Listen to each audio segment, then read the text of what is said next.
बिहाव में ऐसा सर तराक दूं ते बिहाव करैया नहीं रहा है वो भाग जाई सही कथा दई कते हां अब कते मंगनी जतनी करेला है तिकरे का लेग मोला की राजा लेगीगा ई हरे दई कथे हां कौन गांव रथ बेटा कथे हस्तिनापुरी रथ माता राम पांचों पांडव भीमसेन कथे ते मिही हर अब ती हर का मांगेला है ते कथे हां काकर बारे ऐसे कहा थे डोकरी मोर छोटे भाई सहदेव बा हां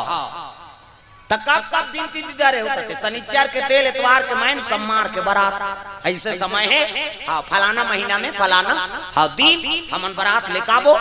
हाँ ता बारात होते एक ठन चढ़ाव नाम दो बेटा ऐसे कहा था डोकरी है सजा थे ये मीठे मीठे में हाँ ज्यादा मीठे में कीड़ा पर थे तीसने ये डोकरी भीमसेन ल कहा थे हाँ अब अतकबर राजा होते कोठन मांगो ते नीनान होगा कथे का चढ़ाव वाह जे कबे ते नान बो दई बहु बिहा कला लेगबो ते कालवा जलवा लेगबो काल आन होते ल बताओ तब तेल लगे बारात हूं ना तब 3 जन डांसर नान हो किस बस प्रेम से बोल दुर्गा मैया की जय 3 जन डांसर नान हो त कहां डांसर रायपुर के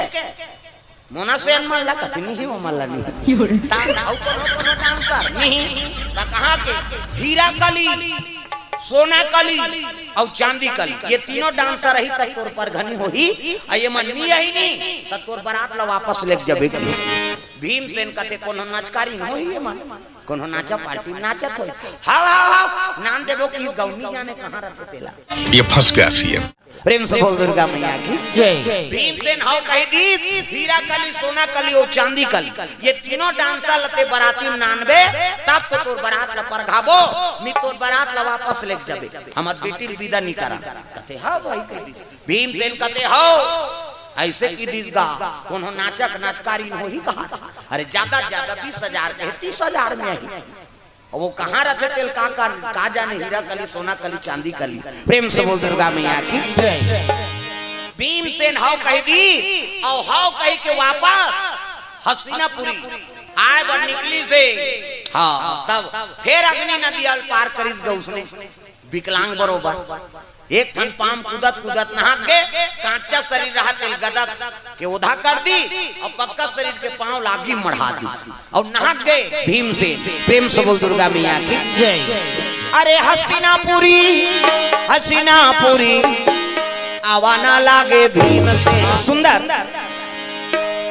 भीमसेन जैसे वापस आई से खुश हो गए फलदान करके आओ फलदान कर दे अब बड़ सुंदर है छोकरी है प्रेम से बोल दुर्गा मैया की तब फोटो नाने हसगा कहते हां अब बड़ सुंदर ये दे कतक सुंदर है पवन कुमारी ये देगा उधर फोटोग्राफर रहे थे देखा था कतक सुंदर लक रूप बरात हां पवन कुमारी नाम है वो अग्निगा अब आगिल कैसे पार करे बेटा कहते वाटे टांगी डाउन दे किस एक पाम नहाक दे ये सब बैठे रहा ओतकी जवान हां अर्जुन के लग के तब सब ठीक होई भैया कहते हां होई अर्जुन त कहीं नहीं मंगाई जी वाह चढ़ाव मंगाए चढ़ाव कैसे 3 जन डांसर मंगाए कहा त कहां के डांसर हमार गांव के कैसे देव लोग के हां अब नहीं जानो बाबा कहां के थे नाम बताई से जी ऐसे की गा त काय नाम है कहते हीरा कली सोना कली और चांदी कली प्रेम से बोल दुर्गा मैया की जय हीरा कली सोना कली और चांदी कली ये ऐसे की तब तो अर्जुन जानत रहा है वाला दादा मुड़िल धर के बैठ गए अर्जुन हां और कैसे की ने वही तीनों डांसर ला 99 तोर बारात ला नी पर घाइन की और ले जावे वापस की मैं हाउ कह दे ऐसे कहा थे भीमसेन त कहां रहते जान था अब कहां चो होई भाई कोनो पार्टी की नचकारी न हो ये पार्टी माल्टी की नहीं हो त कैसे वहां नाग लोग के कन्या है मां प्रेम से बोल दुर्गा मैया की जय हमार पार राजा अब भूरी नागी ओकरे बेटी है हां कोना ये हीरा कली सोना कली और चांदी कली प्रेम से बोल दुर्गा मैया की जय ऐसे कीगा भीमसेन कहते हम का जानम दादा वो कोनो डांसर हो कहीं हाउ कहीं पारे एक काम कर बोला नाने नहीं सकान ये बिहाव कैंसल करो कि इसका कौन नाग लोग यही नाने बा प्रेम से बोल दुर्गा मैया की सात जन मुड़िल धर के बैठे में हाउ कहीं आगे होगा और पांचों पांडव भीमसेन मोर नाम है के अब बचन हाँ अधूरा हो जाही तो हमार कुल के बदनाम होई जी कहीं सब जन मुड़िल धर के बैठे है युधिष्ठिर कथे बिना सोचे समझे जानस नहीं तो इसने हाव हाव कहीं का जाता अब का करो जी हाव कहीं दे कोनो डांसर होई कहीं के और सबो जन मुड़िल धर के बैठे है ओतकी जवान अभिमन्यु पहुंचे लग गए वहां तागा अर्जुन के बेटा अभिमन्यु आए मन मुड़िल धर के बैठे है दादा गुनाउल हो गे ना पांचों पांडव गुनाउल हो गे सुंदर अभिमन्यु जवान पहुंचे लगे पांचों पांडव मान मुड़िल धर के बैठे रहा तब अभिमन्यु आके युधिष्ठिर लपा पर थे प्रणाम बड़े पिताजी खुशी रहनी की इसका अब भीमसेन कर पा पर बड़े पिताजी अर्जुन ला पा पर प्रणाम पिताजी ओकर काका माला पा पर चीट न पोट अभिमन्यु देखी सब कथे कन्हो दहार के नहवन ने होता है ऐसे की नहवन ने होता है तकाबर चुपे हावो भीमसेन कथे ते कैसे गोठिया था बेटा त सब जन पा पर ते को जन तो खुशी रे कथे का होगे का चिंता है तेला बता ऐसे की चीज का बताबो बेटा है नी तब वो पुत्र का काम के हाँ पिताजी जे अपन माता पिता दुख के हरण नहीं करी कैसे का बात है तेला बताओ वो कर निवारण में करो हाँ से अर्जुन का बेटा हमार मान के नहीं चलते है तोर चल ही रहे कैसे कहते वो पुत्र का काम के पिताजी जे अपन माता पिता दुख के हरण नहीं करी का बात है तेला बता सब बात बताइसगा ऐसे ऐसे ऐसे अब ऐसे ऐसे ऐसे ऐसे ऐसे ऐसे तान ऐसे ऐसे ऐसे कीसगा अर्जुन के बेटा अभिमन्यु कथे ओकरे बार फिकर करत गा मैं जाऊं नाग लोग की प्रेम से बोल दुर्गा मैया की अरे मैं जाऊं नाग लोग वो हीरा कली सोना कली वो चांदी कली ये तीनों झल मैं नान हूं प्रेम से बोल दुर्गा मैया की ऐसे कहीं से हाँ तब तो अर्जुन लपोटार दरिस बेटा नाग लोग जाना कोई मामूली बात नहीं हो मैं प्रतिज्ञा करत हूँ पिताजी तोर पांव कसम जब तक वो तीनों डांसर नहीं नान हूँ हाँ तो यहाँ पानी नीतियों में हकीसगा प्रेम से बोल दुर्गा मैया की अभिमन्यु प्रतिज्ञा कर दी वो तीनों झल नाने बा अर्जुन की हिम्मत नहीं है उसे कर बेटा हजार 8 हाथ खीरक 9 हाथ बीजा कथुला प्रेम से बोल दुर्गा मैया की दादा की हिम्मत नहीं होते तिहा वो लड़का तैयार होता है नहीं और सुभद्रा जानदारी सुभद्रा कहे लगे थे कहां जाबे बेटा बरोबर गांव ले घूमे हते वहां जाबे रे नाग लोग ते कार फिकर करता सो मैं आ जाऊं की कुंती लगे लगे दादी माँ मैं जाऊं डांसर में लनाने बा ऐसे की नाग लोग का बर धुरिया है बेटा नहीं ऐसे कहीं से तब तो कहे लग गए तो लग जाना चाहिए ना बेटा तो एक काम कर कैसे तोर बड़े माँ भानुमती कर जा हो वो जब पहली पहली आ रही तब बता रही प्रेम से बोल दुर्गा मैया की यहाँ जाबे मध्य देश नहीं मध्य देश ले गंधार नरेश गंधार ले जाबे तो भंवरपुर ऊंचे ले भानुमती आए प्रेम से बोल दुर्गा मैया की अब भंवरपुर ले नहाके बीच में नदिया है एक ठन बड़े जान मलाक्षर नाम के मछली हुई हाँ अब वही नदिया पार करके जाबे तब नाग लोग जाए कर रद्दा मिलते कथे बेटा हाँ अब आज तक कोई बीरगी तो नदिया पार नहीं करे वहाँ मछली खा देते हो मलाक्षर नाम के मछली प्रेम से बोल दुर्गा मैया की तो ये रद्दल ते पूछ ले जा तो बड़े दई भानुमती कर वो दुर्योधन के पत्नी वो नाग लोक ले वो आए प्रेम से बोल दुर्गा मैया की भंवरपुर प्रेम से बोल दुर्गा मैया की वही नदी पार करवे तहन नाग लोग जाते बेटा वही करके बेटी बोला पूछ लेते कि हिसना तब तो अभिमन्यु दुर्योधन के कक्ष में पहुंचे लग प्रेम से बोल दुर्गा मैया की तागा शेरा वाली माँ जोता वाली माँ लाटा वाली माँ मेहरा वाली माँ सुंदर अभिमन्यु जाके भानुमती प्रणाम करते प्रणाम बड़े माँ कथे खुशी रे बेटा कैसे आज अभिमन्यु कथे में नाग लोग जाए बर हाँ रद्दा पूछे ला बड़े दई कथे कहाँ जाबे बेटा वहाँ बड़े बड़े वीर कीनते मन वापस नहीं आए तो रद्दल बता देना वो पार देखे जही तैहल जावे मध्य देश ले जावे गंधार और गंधार ले मोर मैके चल देवे। प्रेम से बोल दुर्गा मैया की जय। भंवरपुर हाँ ऊंचे लान में किसे अब भंवरपुर ले आगे बढ़वे तब बड़े जान नदी। प्रेम से बोल दुर्गा मैया की जय। वो नदिया में एक मछली बेटा मलाक्षर मछली हाँ जे डोंगा जाते थे मन वापस नहीं आ मरीज जथे खा देते रे और कैसे पार करबे कते ई रद्दा हरे बड़े दई कते हां अब ले भगवान भरोसा बनी की पां परी अभिमन्यु आगे और निकाली घोड़ा सीखे पढ़े घोड़ा हां घोड़ा में जैसे बैठा थे कमान में तलवार तरकस में बांध धनुष धरे है अब बैठी सब अभिमन्यु घोड़ा में नहीं सुभद्रा रोत बेटा मोर एक जन आखी एक ठन काम ते कार जात होबे खेल लगे मां तोर आशीर्वाद रही ने तो मैं विजय हो कहूं कार फिकर कर था सो गांडीधारी अर्जुन हाँ मोर पिता है और भगवान के भांचाओं में अलवा जलवा नहीं हो। प्रेम से बोल दुर्गा मैया की जय। भगवान कन्हैया के भांचाओं ऐसे एक पांव पर इस कन्हैया के और चले लग गए तो घोड़ा कूदा थे। प्रेम से बोल दुर्गा मैया की जय। अभिमन्यु पड़पड़ घोड़ा कूदाते चले लग गए दादा तब गरगारा गरगार चावाना लागे भैया जी दौड़ाते अभिमन्यु चले लगे मध्य देश। अब मध्य देश रे ऊंचे ले ओकर दादी मायरी से माद्री है। प्रेम से बोल दुर्गा मैया की जय। हां पांडु दू जन घर वाले एक जन नाम का कुंती और एक जन के नाम माद्री। अब मध्य देश ले तो ओकर दादी माया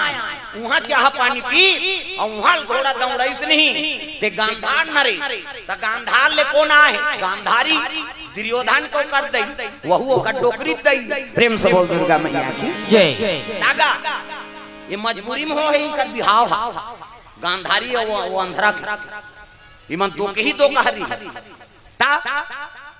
गांधारी अति सुंदरी आई नहीं कई लड़का मन मांगे लान हलदान हो जाए जैसे बारात आबो कई मौन बांधे वो दूल्हा डौका मर जाए नानमुन दोष है गांव में देखत रहा आज बारात ही कह के खबर आ जा बारात नहीं आन कैसे वो दूल्हा अच्छा मार गया वो काला बारात है एक ठन दूल्हा थोड़े वो कई जन दूल्हा मार गए। प्रेम से बोल दुर्गा मैया की जय। जा सो गांधारी खाल ता से अंधरा खाल दृष्टराज ऐनी दे देगा रानी बनी बहनी भले अंधरा है तो अंधरा है एकरे हाथ में चाबी पूंची रही दे देव कहे अच्छा अच्छा लड़की मन अंधरा बरताए हो ऐनी जैसे बारात ही कहत रहा मर जाएगा दूल्ही ये अंधरा मौन बांधे होती दूल्ही मर जाए खबर आ जाए बारात जाना हो दादा ये बरतिया मन टिंग टिंग आत रहा जाना है बारात कहे वो तिल खबर आ जाना हूँ काबा वो तो दूल्ही च मार के जी काकर बार बारात आते कहीं एक ठन तोरेगा कई घटना हो गए उसने कई जन दुल्हल खा है उसने अंधरा कई जन दूल्ही खा भीष्म पितामह अल्लाह हो गए दादा ये अंधरा वाला लड़की नहीं मिला था तो सुनिएगा कहा गांधार नरेश में जन लड़की हाँ ऊंचे पहुंच गए भीष्म पितामह हाँ स्वागत करी हाँ ऐसे ऐसे बात महाराज और तोर घर लड़की सुने हो तब कथे मोर घर लड़की आए बल लेकिन बताए बात बने होते महाराज कैसे हाँ मोटूरी दो की ही है कि कई जन लड़का मन फलदान करी जैसे बारात ही कथे बारात नहीं आए होकर मरे खबर आते ऐसे कीसगा भीष्म पितामह कथे बताए बात बने होते मोरो घर है पूरा वो अंधरा हाथ दो कहा है कैसे ओकरो बार कई जन लड़की खोद दारे लेकिन बारात जाबो कथन होती खबर आते जन हो दूल्ही मार के कहीं तजस तोर हाल तस मोर हाल हमें जान सुन के मांगे ला तो कैसे करबो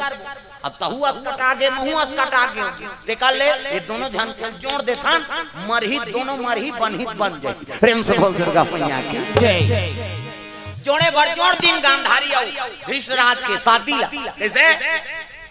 लेकिन डर हो गएगा भीष्म पितामह ले अंधरा काना है मर जही गड़बड़ हो तब व्यास नारायण पहुंच गए व्यास नारायण कथे महाराज बात ऐसे और दोनों जन जोड़ दे तब बने बने निपटी कथे नहीं निपटे एकल ज्यादा दो की ही है ये टूला मोर बांधी और मरी जही खीस। प्रेम से बोल दुर्गा मैया की जय। त कैसे करेल बानी कते ले बारात निकलबे ना त मोला बुलाबे मैं मोर बांधूं और 5 कदम में आगू रेंगूं तहन बारात लेगबे अब मैं नियम बताऊं तो इसे करबे तो हम दूल्हा नहीं मरे प्लीज। प्रेम से बोल दुर्गा मैया की जय। जैसे मोर बांधे एक बेरा होइस ना तब व्यास नारायण लबलई, व्यास नारायण मोर बांधी और 5 कदम रेंग दी। हाँ ले अब बारात जा। अब वो महामृत्युंजय मंत्र के माला जाप करे लगी। ओम त्रयंबकम यजामहे सुगंधिम पुष्टिवर्धनम उर्वारुकमिव बंधना मृत्योर्मोक्षीरमामृतात्। माला जाप करे लगे महाकाल और कह रहा देख भावर पर आवे तो 6 भावर करवावे, 7 भावर मत करवा और 7 करवा तो फिर भी कर रठी अंधरा की 6 भावर करवावे और निकाल लेबे। और गांव बहिर में एको ठन डूमर के पेड़ मिल ही ना त छोकरी चल घुमा देबो में के झाड़े। हां समझ जत हम कट गयो का जो अमंगल हेते ए। प्रेम से बोल दुर्गा मैया की जय। उसने करींगा 6 भावर। हाँ बारात पहुंची वहां पहली बार बारात आ है बहनी ने दूल्हा मरी जाया ऐसे कहा। अब वो गांव बारात गया है तो हम कहा पहली बार बारात आए हैं यहाँ पहिरे रहन पहले उतारन कही नहीं खुद से बरतिया घरतिया मन स्वागत करी। 6 भावर वाला घुमाइस। हां विश्व पितामह कहते बस हो गए तो एक भावर हो बाबा कहते नहीं बने हमार में 6 भावर होते की और 6 भावर घुमाई गांव बहिर रहीस ना त दुल्ही गांठ लहेर दी और डूमर के पेड़ में जा घूमबे की। प्रेम से बोल दुर्गा मैया की जय। उई डूमर के पेड़ में एक भावर घूमी तब वो अंधरा बाँचे। प्रेम से बोल दुर्गा मैया की जय। ता गांधार नरेश जानत रहा ऐनी ए हसीनापुरी मन बड़ हां जानकार दता अभिमन्यु पहुंच गए ऊंचे। प्रेम से बोल दुर्गा मैया की जय। अभिमन्यु पहुंची तब कहे लगे शकुनी भाई मर रहा है। शकुनी मन झलोक 100 भाई सब ले बड़े शकुनी हरि हां और 99 झल नीचे गांधार 100 भाई किच्चा तो 100 भाई सब ले बड़े किच्चा कैसे 100 भाई दुर्योधन और 100 भाई में हाँ दुर्योधन बड़े और तीनों बड़े मनाई भी। प्रेम से बोल दुर्गा मैया की जय। ये शकुनी नंबर 1 के टोन्हा भांचे कहाई से वो मैं नहीं रहे हूँ अंगरी मंगरी तोड़ देते हैं वो नंबर 1 के टोन्हा जी मैं से हाड़ा पासा बनाए रहा कीचक औला जानते छो कैसे बोला कीचक के मारी से नहीं वो छटकी ते जोंक बन गए पाखम चटकी ते ढेकना बन गया तक पन हरामी हुआ वो मार के झलोक जिया थे जा रहा। प्रेम से बोल दुर्गा मैया की जय। दुर्योधन बोला जानते छो है नहीं जे महतारी असन भाभी के चीर हरण करी सोकल कोनो दुष्ट हो सकते। प्रेम से बोल दुर्गा मैया की जय। तो 100 भाई में ये तीनों जन बड़े दादा 100 भाई कीचक बड़े 100 भाई दुर्योधन बड़े और 100 भाई में शकुनी बड़े और तीनों चिखलम गड़े रहने मन। प्रेम से बोल दुर्गा मैया की जय। हानी मध्य देश में चाय पानी पी हवारान करी और वहां चलीगा घोड़ा दौड़ाई तो भंवरपुर लंबा रहा है दादा और भंवरपुर कौन आ रहा है भानुमती दुर्योधन को कर पत्नी। प्रेम से बोल दुर्गा मैया की जय। जंगल जंगल झाड़ी झाड़ी तो जो सवरिया जंगल जंगल झाड़ी झाड़ी सुंदर चलते चलते घोड़ा अतक बियाबान जंगल चिड़ै करे चाव न कौवा करे काव बाघ भालू करत हां हां। अब पड़पड़ घोड़ा दौड़ाते दौड़ाते घोड़ा अचल हो गया नी सकी दौड़ेल घोड़ा कतक दौड़ी मोटरसाइकिल चलत चलत इंजन गरम हो जाते हां ते कनी जुड़ान दे जी धुआं दे थे है नी तैसने घोड़ा झलो कथा खो गए। अभिमन्यु कथे मोला जाना है जल्दी जाए पर कैसे करो तो घोड़ा ऊंचे छोड़ दिसले आराम कर अब मैं वापस आऊं तब जाबो तोर संग वहां ले पैदल यात्रा अभिमन्यु चले लगेगा। प्रेम से बोल दुर्गा मैया की जय। त रात के भंवरपुर के एक धर्मशाला मुरुकी सो। प्रेम से बोल दुर्गा मैया की जय। अब आधा रात के थोड़े काकरो घर जही है नी धर्मशाला में शयन करे है होत बिहनिया अभिमन्यु खड़े होइसनी तो उधर ले झन डोकरा एक झन डोकरी आता ऐसे डोकरा के कंधिया में 3 गोड़ के पेलना और डोकरी के है नी हां अब ढेटू वहां बढ़ के झापा ऐसे है नी तक बनी रहते को झपोली। प्रेम से बोल दुर्गा मैया की जय। ओला धर के आत रहा तेल के लग गए ए बाबा आह ऐसे किस अवाइस गा वो तो भगवान के भांचा जी अब्बर सुंदर। अभिमन्यु देख के कहे लगे काय बाबू मोला नाग लोग जाना है, नाग लोग रद्दल बता देते ऐसे किस नहीं वो डोकरी करते थे नान चंद दिखा था कहाँ नाग लोग जावेगा तो जे खाए निभाते जा घर जा किस प्रेम से बोल दुर्गा मैया की जय जा घर जा ऐसे किस गा कहते रद्दल बता दे दाई हो है नहीं रद्दल बता देते ऐसे की तब कहते तो उम्र अभी कहीं नहीं होए बाबू बड़े बड़े गिर जाते तो मछली मारे नहीं बाँचे ते नदियल पार नहीं कर सकते वह नाग लोग जावे ऐसे की गा तो कैसे करूं मोला जाना छे और रद्दल बता दे ऐसे की सोकर रूप लग देख के डोकरा मुहा गिराएगा तो भगवान बरोबर दिखा थे अभिमन्यु भगवान के भांचा है नहीं केहल लग गए हाँ कौन गाँव रहा था ऐसे की डोकरा ना तब मोला कथा बाबा कहते हाओ हस्तिनापुरी इंद्रप्रस्थ पांचों पांडव नाम सुने हैं कहते हाँ पांचों पांडव नाम सुने कहते हाओ हाँ पांचों पांडव कहते अर्जुन तेकरे में बेटाओं की हिस्स गा और अर्जुन के बेटाओं की हिस्स नहीं ताप तो डोकरी कथी आई उई कांगू पांडव कथे तीचे तमा राजा को कर बेटी ही गए कावो ऐसे कहा था हाँ हाँ भानुमती कथा सुना हाओ वो मोर बड़े दाई प्रेम से बोल दुर्गा मैया की मोर बड़े दाई अब बड़े दाई के ही तान वो केवटीन डोकरी कथे आई हमार नाना सन में वो भानुमती नितानी बते बाबा ते हमार भांचा ऐसे कही के डोकरी धोकर के पांव परे लग गए केवटीन डोकरी वो भानुमती कहते तेकरे सन में मोर ननन हम मितानी बदे है नहीं और ननन के मितानी ननंदे हो करते बेटा तब भांचा बाबा कहीं पांव परीत हाथ धोकर के पांव परीसगा हाँ ते भगवान बाबा हमार बड़ा है ते कह के अभिमन्यु कहते भगवान नहीं हो हाँ मामा लेकिन भगवान के भांचा हारो किसो प्रेम से बोल दुर्गा मैया की जय भगवान तो मैं नहीं हूँ लेकिन भगवान के भांचा हूँ हाँ अब मोला नाग लोग जाना है मामा अब कैसनो करके मोला पार करवा दे वहां प्रेम से बोल दुर्गा मैया की जय ऐसे किस नहीं डोकरा कथे भले मारो सरो भांचा तोर बड़ डोंगा बनाहू में प्रेम से बोल दुर्गा मैया की जय त डोंगा बनाहू तो मछली देखबे तोर हिम्मत होई त तो बनाहू डोंगा ला नहा के बाद पहली वो मछली समाप्त करे लाग कथे चल मोला दिखावे चल ऐसे किस नहीं त केहल लग गे कैसे वो डोकरा रेंगत रहा है डोकरी का थे ये मछली देखैया नहीं हो ये चारा ले गई आई प्रेम से बोल दुर्गा मैया की जय ये मरही हूं मन मर जाबो वो घास सुंदर भांचा है का बरे लऊ हाथ फसा था और ते नहीं जाना सो चल के तब बड़ जान दिलवा रहा नदिया तीर में गिर खाड़ में तब देखैसगा अंगरी बताई यही नदी आए भांचा जेमे वो मलाक्षर नाम के मछली है ऐसने अंगरी बता त्री सोचकी जवान मछली उफलैसगा फक हाँ फक उफलैते डोकरा ऐसे अंगरी सकले नहीं सकी सही डर का डर ऐसे बता रहा थे सकले नहीं सकी डोकरी और डोकरा एक तीर में खड़े हो गए अभिमन्यु देखई तो वही दे भांचा की से जब भगई भागी सा अभिमन्यु चलो भाई देखो अब मैं क्या करता प्रेम से बोल दुर्गा मैया की जय अब भाग के दिलवम चक गए और दिलवम चक के चंचनाट ले धनुष बांधता नहीं है प्रेम से बोल दुर्गा मैया की जय भांचा वही दे ऐसे कीसगा वो बगल में डोकरी रहते कथे तोर भगवान हत अंतर ध्यान हो गए कर ले हमारा चारा बनाए बनाने से डोकरा वो तो भाग गए वो तो इसे देखे की हिम्मत नहीं होगा मछली देखी थे प्रेम से बोल दुर्गा मैया की जय ते भगवान ने कहा थे अंतर ध्यान हो गए डोकरा सकले नहीं सकी अब भाई ये डोकरी हमार नाव ले 10 पुर गए कहा था प्रेम से बोल दुर्गा मैया की जय कैसे करबो कहते चल ये रुख में चक जथा हाँ डोकरी और डोकरा साजे रुक रहते में चक गेगा और धरे खांधीला तब ले कांपा थे लद लद लद लद तो बड़े जान मछली जैसे मछली ऐसनी पान संधान करिसगा अभिमन्यु वो तो कन्हैया के भांचा है वो कोई गुरु है कन्हैया होगा प्रेम से बोल दुर्गा मैया की जय